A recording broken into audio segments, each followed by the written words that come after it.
स्वागत है आप सभी का। इंडिया टीवी देख रहे हैं आप। मैं हूं आपके साथ पूजा शर्मा। आज का हमारा बेहद ही खास टॉपिक है। आज दरअसल हम बात करेंगे कि अपने घुटनों के दर्द से हम कैसे छुटकारा पा सकें। चाहे बूढ़े बुजुर्ग हों या जवान हों या फिर छोटे बच्चे क्यों ना हो, आजकल सबको घुटनों में दर्द होने लगा है। मौसम में जो बदलाव आ रहा है उसकी वजह से भी घुटनों में दर्द काफ़ी ज़्यादा बढ़ जाता है। कभी कभी कोई तो अपने घुटनों पर तेल मालिश करवा कर घुटनों के दर्द से छुटकारा पा लेता है, और कुछ लोग चलते फिरते योग करते हुए छुटकारा पाते हैं। लेकिन अगर आप हर दिन योग करेंगे तो आपको घुटनों में दर्द ही नहीं होगा। तो क्यों हम उस तक पहुँचें कि जब हमारे घुटनों में दर्द हो, जब हमारे शरीर में कोई पीड़ा हो, तब हम उसके लिए कि कैसे उससे छुटकारा पाएँ, तब उसके लिए हम कुछ प्रयत्न करें। इससे अच्छा है कि हम पहले से ही योग करें, हर दिन योग करें, ताकि हमारी बॉडी को ऐसी प्रॉब्लम से फेस ही ना करना पड़े। तो आज हमारा टॉपिक है घुटनों के दर्द से छुटकारा पाना। उसके लिए मैं तरह तरह के आपको योगासन बताऊंगी और आप वो योगासन हर दिन कीजिए। अगर आपके घुटनों में दर्द होता है, धीरे धीरे उसकी शुरुआत करिए तो आपके घुटनों में दर्द नहीं होगा। जैसे कि हम जानते हैं लोगों को घूमना फिरना काफ़ी ज़्यादा पसंद है, और ये मौसम भी ऐसा है। अगर हम बात करें शिमला मनाली की, तो लोग ट्रैक पर जा रहे हैं, लेकिन ट्रैकिंग करते वक्त भी घुटनों में दर्द हो जाता है, या जिनको पहले से ही दर्द होता है वो सोचते हैं कि हम ट्रैक पर नहीं जा सकते। तो अगर आपको ट्रैवलिंग का बहुत शौक़ है लेकिन थक जाते हैं जल्दी, घुटनों में दर्द हो जाता है और इस वजह से आप ट्रैवल नहीं कर पा रहे हैं, तो डेली योग कीजिए, आप अच्छे ट्रैवलर भी बन सकते हैं। तो चलिए अब बिना किसी देरी के शुरुआत करते हैं घुटनों के दर्द से निजात पाने के लिए पहले आसन की। तो सबसे पहले आज शुरुआत करेंगे वीरासना के साथ। इसको हीरो पोज भी कहा जाता है, और सबसे खासियत इस पोज की ये है कि आपका कंसंट्रेशन लेवल इससे बढ़ता है। ना ही आपके घुटनों का दर्द कम होता, बल्कि इसके साथ साथ आपका कंसंट्रेशन लेवल बढ़ता है। और जब आप इस पोज में बैठेंगे तो आप अच्छा सोच भी सकते हैं। आपकी सोच का एक अलग लेवल हो सकता है, लेकिन उस समय आपको ये सोचना है पॉजिटिव। नेगेटिव थिंकिंग की तरफ आपको बिल्कुल अपने माइंड को डिस्ट्रैक्ट नहीं करना। तो चलिए वीरासना करते हैं। वीरासना करने के लिए सबसे पहले आप वज्रासन में बैठ जाइए, कुछ ऐसे। वज्रासन में बैठने के बाद आपको अपने पैरों, ये जो आपके पैर हैं, इनको इस तरीके से खोलना है और अपने हिप्स को ग्राउंड से टच रखना है, मैट से टच रखना है। ऐसे बैठने के बाद, क्योंकि हमेशा राइट साइड से आसन की शुरुआत करनी चाहिए, तो अपने राइट लेग को आप ओपन कर लीजिए और ऐसे रखना है, ऐसे। मैं आपको एक बार इस तरीके से दिखा देती हूँ। आपको अपने लेग को, अपने घुटने मोड़े हुए हैं, एक घुटना मोड़कर अपने इस लेग को ऐसे रखना है, ठीक है। तो वज्रासन में बैठकर इस तरीके से आपका पोज होगा। उसके बाद आपका एंकल यहाँ पर होगा, हाथ की कोहनी यहाँ पर होगी और यहाँ पर हाथ होना चाहिए, और आप बिल्कुल रिलैक्स होकर, क्योंकि आपका ये पैर ऐसे और हिप्स ग्राउंड पर होने चाहिए, बिल्कुल आप रिलैक्स बैठे हैं। उसके बाद हाथ को ऐसे रखकर और ऐसे आपको बैठना है, आंखें बंद करनी है और थोड़ी देर तक बिल्कुल रिलैक्स हो जाना है। ये एक मेडिटेशन पोज भी कहा जाता है। इससे आपके घुटनों का दर्द भी दूर होगा और साथ ही आप मेडिटेट कर पाएंगे, आप पॉजिटिव सोच पाएंगे। तो कुछ देर वीरासना में बैठते हैं और आप खुद महसूस करेंगे कि आपको बहुत ज़्यादा बेटर फील हो रहा है। लेकिन इस वक्त आपको बिल्कुल पॉजिटिव सोचना है और ज़्यादा से ज़्यादा कोशिश कीजिएगा कि कुछ सोचना ही नहीं है, कुछ नेगेटिव थॉट हमारे मन में नहीं लाने हैं। और धीरे धीरे आपको ब्रीद इन ब्रीद आउट करना है।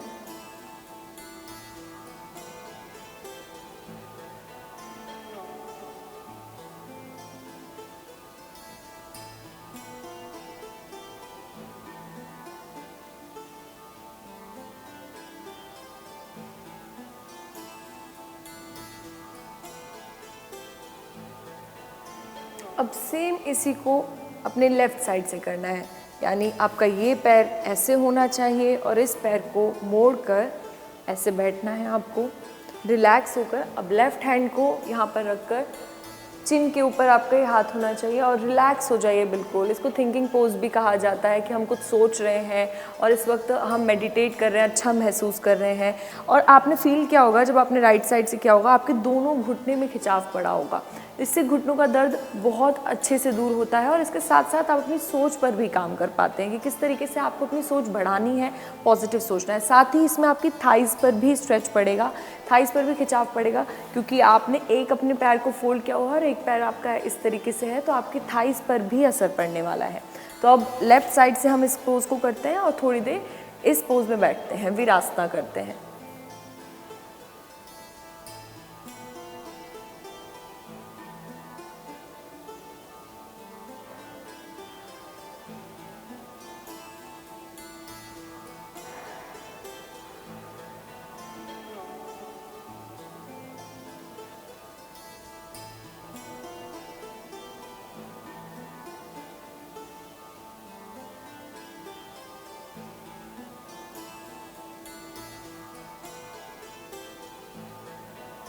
आपको ये ज़रूर ध्यान रखना है कि जब आप वीरासना कर रहे हैं तो आपकी जो कमर है वो बिल्कुल स्ट्रेट होनी चाहिए, बॉडी एक अलाइनमेंट में होनी चाहिए। आपको झुक कर नहीं बैठना, सीधा बैठना है, सीधे आपको घुटने रखने हैं, एक घुटने को आपको नीचे रखना है, अपने हिप्स को मैट से टच कर कर रखना है ताकि आप रिलैक्स होकर बैठ पाएँ। आपके किसी भी बॉडी पार्ट पर कोई खिंचाव, कोई दबाव नहीं पड़ना चाहिए, क्योंकि अगर आप ऐसे बैठेंगे, अपने हिप्स को इसके ऊपर रखेंगे तो आपके जो ये पैर के तलवे हैं इस पर दबाव पड़ेगा। इसलिए आपको तलवों को ऐसे करके हिप्स को बिल्कुल ग्राउंड पर रखना है। जब हम चाइल्ड पोज में बैठते हैं ना, चाइल्ड पोज में हम कुछ इस तरीके से बैठते हैं, तो आपको ऐसे बैठना है और एक आपको अपने एक पैर को ऊपर रख देना है। तो ऐसे आपको वीरासना करना है। अब आपने समझा वीरासना करने से आपकी सोच कितनी ज़्यादा डेवलप होगी। थिंकिंग पोज क्यों कहा जाता है इसको और हीरो पोज क्यों कहा जाता है इसे, क्योंकि हम एक हीरो की तरह एक अच्छे अच्छे विचार अपने दिमाग में ला रहे हैं। तो ये पोज काफ़ी ज़्यादा अच्छी है आपके घुटनों के दर्द के लिए। अब हम दूसरा आसन करते हैं। अब बारी है मलासन की। मलासन करने से हमारे पैर काफ़ी ज़्यादा मजबूत होते हैं, क्योंकि मलासन एक ऐसा पोज़ है जब हम अपने आप को इतना होल्ड रखते हैं और सारा दबाव हमारे तलवों पर होता है, हमारी थाइस पैरों पर होता है हमारे शरीर का, तो उससे हमारे पैर मजबूत होते हैं। तो जैसे मैंने शुरुआत में आपको बताया, जो ट्रैवलिंग करना चाहते हैं, जो ट्रैवलर हैं, क्योंकि अगर आपके पैरों में जान नहीं होगी तो आप ट्रैवल कैसे करेंगे, आप दौड़ भाग कैसे करेंगे, आप चलेंगे कैसे, ट्रैक कैसे कर पाएंगे। तो आप मलासन डेली कीजिए। मलासन कम से कम 5 मिनट हर दिन करिए, हर दिन 5 मिनट उस पोजीशन में होल्ड रहिए, तो देखना आपके पैर कितने मजबूत होंगे, यानी आपकी स्ट्रेंथ बनेगी, बॉडी की स्ट्रेंथ बनेगी। और अगर नीचे से आपकी बॉडी की स्ट्रेंथ बनती है तो ऊपर आप अपनी बॉडी को आराम से संभाल लेते हैं, यानी आपके पैर मजबूत होंगे तो आप अपने शरीर को आराम से संभाल सकते हैं। तो मलासन की शुरुआत करते हैं। मलासन में जाने के लिए अभी मैं वज्रासन में बैठी हूँ। वज्रासन के बाद मलासन में जाने के लिए आपको अपने पैरों को ऐसे रखना है, पूरा 90 डिग्री का आपको एंगल बनाना है। 90 डिग्री ये बनाने के बाद हाथों को इस तरीके से और पूरा 90 डिग्री एंगल। आप आंखें क्लोज कर सकते हैं और आपको ध्यान लगाना है। इससे भी आपका कंसंट्रेशन बढ़ेगा और आप फील कर रहे होंगे कि सारा स्ट्रेच आपके पैर पर पड़ रहा है, थाइस पर पड़ रहा है, घुटनों पर पड़ रहा है। यानी घुटनों के दर्द के साथ साथ आप यहाँ पर आपकी थाइस का भी जो पेन है, थाइस अगर आपकी वीक है, स्ट्रेंथ नहीं है आपकी बॉडी में, तो उसको भी आप स्ट्रेंथ बढ़ा सकते हैं। कम से कम 5 मिनट तक कोशिश कीजिए मलासन में बैठने की और धीरे धीरे सांस लीजिए, धीरे धीरे सांस छोड़िए। उसके बाद धीरे धीरे अपने हाथों को वापस लीजिए और वज्रासन में बैठ जाइए, चाइल्ड पोज में बैठ जाइए। अब रिलैक्स रखिए अपनी बॉडी को। तो ये कुछ इस तरीके से आपको मलासन करना है। आपने मलासन करके आपने खुद फील किया होगा कि आपके पूरा यहाँ पर खिंचाव पड़ा होगा बॉडी पर, और यहाँ पर आपके खिंचाव पड़ेगा, यानी आपकी स्ट्रेंथ बन रही है। कुछ लोग काफ़ी ज़्यादा वीक होते हैं, जैसे हम 5 मिनट कर रहे हैं, कुछ लोगों से 30 सेकंड रुक पा रहे होंगे, 30 से 1 मिनट रुक पा रहे होंगे, यानी अभी उनकी बॉडी वीक है, इतना दबाव इतना अभी नहीं उनकी बॉडी झेल सकती अपनी पूरी बॉडी का, उनके पैर, उनकी थाइज़ में इतनी जान नहीं है। तो आप धीरे धीरे हर दिन मलासन करेंगे तो उसके साथ आपकी स्ट्रेंथ काफ़ी ज़्यादा बढ़ेगी। आज आप 30 सेकंड कर रहे हैं, कल आप 1 मिनट करेंगे, धीरे धीरे आपकी स्ट्रेंथ बढ़ेगी। स्ट्रेंथ बढ़ाने के लिए मलासन काफ़ी ज़्यादा अच्छा है। और अब बिना किसी देरी के हम तीसरा आसन करते हैं। अब बारी है मकरासन की। मकरासन काफ़ी लोगों का फेवरेट आसन होता है, क्योंकि लोगों को लगता है कि उसमें कुछ भी हमें नहीं करना, आराम से हमें सीधे लेट जाना है, बॉडी पर भी कोई दबाव नहीं पड़ रहा। और कुछ लोग तो मकरासन करते करते सो भी जाते हैं, जैसे शवासन है, कुछ हुबहू उससे मिलता जुलता मकरासन है। लेकिन मकरासन जब आप करेंगे, अगर आप उसे रियलिटी में कर रहे हैं, अगर आप ये नहीं सोच रहे कि हाँ बहुत आराम से आसन करना है, हमें सो जाना है, हम बस लेटे हैं, लेज़ी तरीके से आपको नहीं करना, तो जब आप मकरासन करेंगे तो आपको उसका प्रभाव भी दिखेगा कि आपकी बॉडी में कहाँ कहाँ उसका असर पड़ रहा है। अब मैं आपको मकरासन करके दिखाती हूँ, फिर मैं आपको बताती हूँ कि कहाँ कहाँ आपकी बॉडी पर उस पर असर पड़ेगा। मकरासन करने के लिए आप उल्टे मैट पर लेट जाइए, ऐसे। मैट पर लेटने के बाद अपने हाथों को यहाँ पर चिन पर रखिए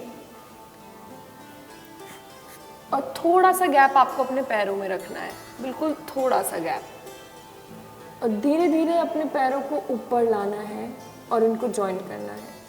थाइज में थोड़ा सा गैप रखिए और जब आप पैरों को नीचे लेके जा रहे हो तो अपने पैरों को आपको ओपन रखना है, यानी आप पैर ऊपर लेके आए तब ये जॉइंट हुए ऐसे, और जब आप छोड़ रहे हैं पैरों को नीचे लेके जा रहे हैं तो पैर आपके ऐसे ओपन हो जाने चाहिए, खुल जाने चाहिए और मैट की तरफ बिल्कुल टच होने चाहिए।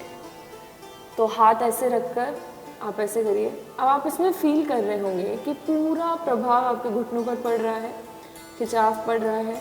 और जब आप इसे ज़्यादा देर तक करेंगे, कम से कम आप इसके 100 स्टेप्स अगर कर लेंगे तो आपको थकान भी होगी, तब आपको लगेगा कि मकरासन इतना भी आसान आसन नहीं है। तो कम से कम 100 बार आप इसको कीजिए तो आपको ये आसान नहीं लगेगा और इस आसन का असर भी पड़ता हुआ आपको दिखाई देगा। मकरासन की खास बात यह है कि आपकी कमर में भी अगर दर्द होता है घुटनों के साथ साथ, तो आपकी कमर पर भी असर पड़ेगा, क्योंकि जिस पोजीशन में मैं अभी लेटी हुई हूँ आप इसमें महसूस करिए, ये जो स्पाइन है यहाँ पर भी असर पड़ेगा, स्पाइन पर भी खिंचाव आपको पड़ रहा होगा। तो मकरासन में जब आप पैरों को ऊपर लेकर आते हैं तो सांस को अंदर लीजिए, जब पैर छोड़ रहे हैं तो सांस को बाहर छोड़िए। Breathe in, breathe out, breathe in, breathe out, breathe in, breathe out. Makarasana जैसे आपने इसके 100 स्टेप्स किए, 50 आप इसके कीजिए और 50 आप इस तरीके से भी कर सकते हैं। एक पैर ऊपर आया, एक पैर आपका नीचे होना चाहिए, फिर जब दूसरा पैर ऊपर आ रहा है तो दूसरा पैर नीचे होना चाहिए, यानी ऐसे 1 2 1 2। इस तरीके से आपके हाथ ऐसे प्लेस होने चाहिए। अपने फेस पे प्यारी सी एक स्माइल रखकर आराम से अच्छा सोचिए और इस आसन को कीजिए। कम से कम 100 तो आप कर ही सकते हैं।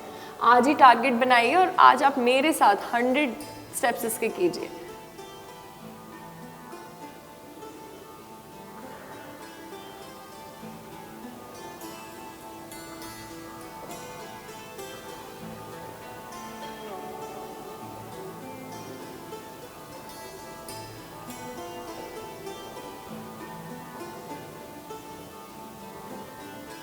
तो पड़ रहा है ना आपके घुटनों पर असर मकरासन करते हुए, और सिर्फ घुटनों पर ही नहीं, आपकी थाइज पर भी असर पड़ रहा होगा। जब आप धीरे धीरे कर रहे होंगे, जब आपको दर्द महसूस हो रहा होगा, दर्द महसूस हो रहा है अगर थाइज में, यानी आप आसन को सही तरीके से कर रहे हैं और आपकी थाइज पर असर पड़ रहा है। इससे भी आपकी थाइज की काफ़ी ज़्यादा स्ट्रेंथ बनेगी, साथ ही आपकी कमर पर भी असर पड़ेगा। कमर में अगर आपकी दर्द होता है, क्योंकि मौसम में जो बदलाव हो रहा है उसकी वजह से भी कमर में काफ़ी ज़्यादा दर्द होने लगता है। मौसम का उतार चढ़ाव की वजह से कमर का दर्द बढ़ता है, कम होता है, यानी कमर के दर्द में भी उतार चढ़ाव आता है। तो मकरासन करने से ना सिर्फ आपके घुटनों को निजात मिलेगी दर्द से, बल्कि आपकी कमर का दर्द भी ठीक होगा। तो अपने फेस पे एक प्यारी सी स्माइल रखकर खुश होकर इस आसन को कीजिए। धीरे धीरे काउंटिंग कीजिए कि आपने कितने स्टेप्स कर दिए। कोशिश करो 100 बार इसको कंप्लीट करने की, और 100 बार बहुत आसान है, आप कर लेंगे। मकरासन करने से आपके घुटनों को जो दर्द है उससे निजात मिलेगा। तो मैंने आपको 3 आसन बताए और ये तीनों आसन काफ़ी ज़्यादा अच्छे हैं आपके घुटनों के दर्द के लिए। अब कुछ आसन हम खड़े होकर करेंगे ताकि आपके घुटने के दर्द को निजात मिल पाए। अब बारी है त्रिकोण आसन की। त्रिकोण आसन हमें खड़े होकर करना है सबसे पहली बात, और त्रिकोण आसन से आपके जो बॉडी के तीनों साइड है, यानी कहते हैं ना ट्रायंगल, तो वो पूरे ट्रायंगल जब आप पोज बनाएंगे तो आपकी बॉडी के हर पार्ट पर असर पड़ने वाला है त्रिकोण आसन से। आपकी फुल बॉडी की स्ट्रेंथ बनेगी। आपको जिस तरीके से मैं जब त्रिकोण आसन करूँगी तब आप जितनी देर तक स्टेबल हो पाएंगे और आपकी स्टेबिलिटी की जो पावर है, बैलेंसिंग की पावर बढ़ेगी और कितनी देर तक आप उस आसन को स्टेबल रख पाएंगे उसकी आपकी पावर बढ़ेगी। तो काफ़ी ज़्यादा स्ट्रेंथ आपकी त्रिकोण आसन से बढ़ने वाली है। तो चलिए त्रिकोण आसन की शुरुआत करते हैं। इसके लिए मैट पर आप खड़े हो जाइए। मैट पर खड़े होने के बाद पैरों में आपको थोड़ा सा गैप देना है, अपने घुटनों को मोड़ना नहीं है, क्योंकि बात हम घुटनों की कर रहे हैं, घुटनों के दर्द से निजात पाना है। घुटनों को बिल्कुल नहीं मोड़ना, थोड़ा सा हमने गैप दिया, एक अलाइनमेंट में हमें पैरों को रखना है। उसके बाद धीरे धीरे हमें नीचे जाना है। ये हाथ आपका स्ट्रेट होना चाहिए, ये हाथ स्ट्रेट होना चाहिए और आपके घुटने बिल्कुल नहीं बेंड होने चाहिए। घुटने बेंड करने से यह आसन आप सही तरीके से नहीं करेंगे। तो घुटनों को बिल्कुल भी बेंड नहीं करना, ये आपके पैरों को बिल्कुल सामने रखना है। धीरे धीरे आप नीचे जाइए और ऊपर देखिए। फिर सेम इसी चीज़ को लेफ्ट साइड से कीजिए। फेस आपका ऊपर की साइड होना चाहिए, बिल्कुल सब स्ट्रेट और एक अलाइनमेंट में अपनी बॉडी को रखने की कोशिश कीजिए।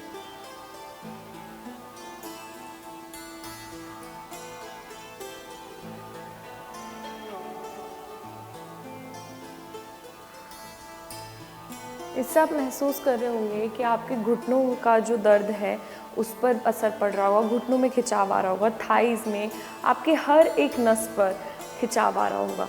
यानी वो खिंचाव बुरा नहीं है, हर एक नस पर असर पड़ रहा होगा इस आसन का कि हाँ आपकी बॉडी कुछ कर रही है, कुछ प्रोडक्टिव कर रही है।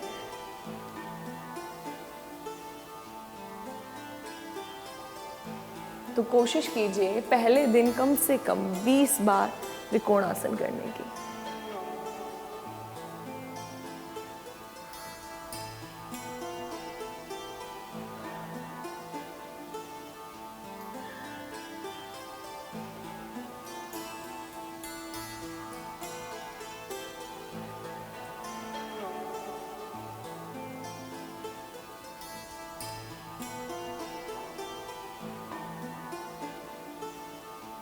जब आप नीचे जा रहे हैं तो धीरे धीरे ब्रीद इन कीजिए और ऊपर आते वक्त ब्रीद आउट।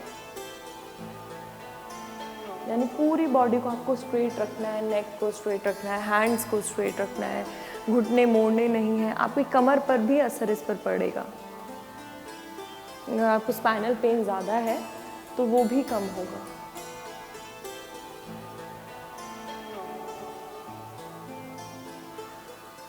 तो ये हुआ कुछ ऐसे त्रिकोण आसन।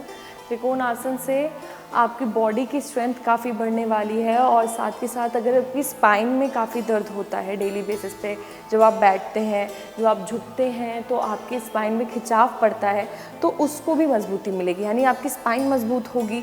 आजकल की हम ज़िंदगी में विटामिन डी नहीं ले पा रहे, यानी कि धूप हम नहीं ले पाते। सुबह सुबह जो लोग ऑफिस आ जाते हैं उनको समय नहीं मिलता और इस वजह से विटामिन डी की काफ़ी कमी हो रही है हमें। तो वो कमी को दूर करने के लिए ये योगा आसन करिए, डेली योगा अभ्यास करिए, त्रिकोण आसन कीजिए, आपकी स्पाइन मजबूत होगी और खान पीन अच्छी रखिए। इसी के साथ घुटनों का दर्द तो ज़रूर दूर होने वाला है। त्रिकोण आसन का एक दूसरा वेरिएशन मैं आपको बताती हूँ कि उसको भी करने से आपके घुटनों के दर्द को निजात मिलेगा। बिक्रम ट्रायंगल त्रिकोण आसन का एक दूसरा वेरिएशन है। उसको हमें करने के लिए ऐसे ही मैट पर खड़ा होना है, त्रिकोण आसन की तरह ही अपने पैरों में गैप लेकर आना है, अपने नीज़ को स्ट्रेट रखना है। लेकिन जब हम एक साइड जा रहे हैं, यानी हम राइट साइड जा रहे हैं, अपने लेग को एक इस तरीके से रखना है, दूसरे लेग को इस तरीके से, क्योंकि हम एक साइड बेंड होंगे। तो जिस साइड हमें बेंड होना है उस तरफ की तरफ हमें अपने पैर को रखना है। हमने पैर को इस तरीके से रखा है। धीरे धीरे जब हम नीचे आएंगे तो हमारा हाथ ऐसे होगा, हमारा घुटना बेंड होगा, हमारा शरीर ऐसे होना है, घुटना बेंड होगा, हमारा हाथ सीधा, बिल्कुल सीधा आपका हाथ जाना चाहिए, बिल्कुल ऐसे। यानी ये हाथ आपका फ्लोर से टच हो रहा है, आपका एक नी बेंड होगा और ये सीधा। इससे भी आपके घुटनों पर पूरा पूरा असर पड़ने वाला है। धीरे धीरे होल्ड हुए, उसके बाद धीरे धीरे उठे। फिर जब हम लेफ़्ट साइड जाएंगे तो लेफ़्ट साइड की तरफ हमारी बॉडी ऐसे होगी। धीरे धीरे लेफ़्ट साइड की तरफ नीचे आएंगे, इस घुटने को आपको सीधा ही रखना है, यहाँ पर कोई भी बेंड नहीं होना चाहिए घुटना। सारा आपकी जो असर पड़ने वाला है वो यहाँ थाइस पर और इस घुटने पर पड़ेगा, यानी जो बेंड होगा, जिस साइड बेंड आप कर रहे हैं उस साइड असर पड़ेगा। तो एक बार मेरे साथ फ्लो में थोड़ा करिए, धीरे धीरे कोशिश कीजिए कि आज जब आप इसको कर रहे हैं विक्रम ट्रायंगल को, क्योंकि त्रिकोण आसन का ही एक तरीका है, जब आप इसको कर रहे हैं तो आज कम से कम 10 बार आपने इसे किया है। चलिए धीरे धीरे सांस लीजिए, धीरे धीरे सांस छोड़िए और उसके साथ इस आसन को करिए।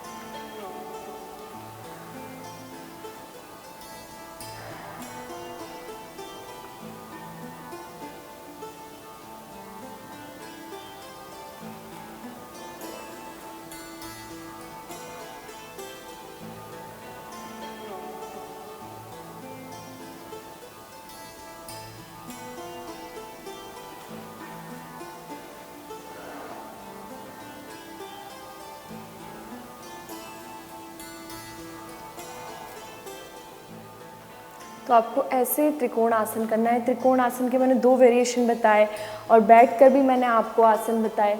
तो कुछ ऐसे जब आप इन आसनों को करेंगे डेली बेसिस पे, तो जो आपके घुटनों का दर्द है उससे तो आपको निजात मिलने ही वाला है। उसी के साथ अगर आपके स्पाइन में दर्द हो रहा है, थाइज में वीकनेस है, बॉडी वीकनेस है, तो बॉडी की स्ट्रेंथ काफ़ी ज़्यादा मजबूत होने वाली है।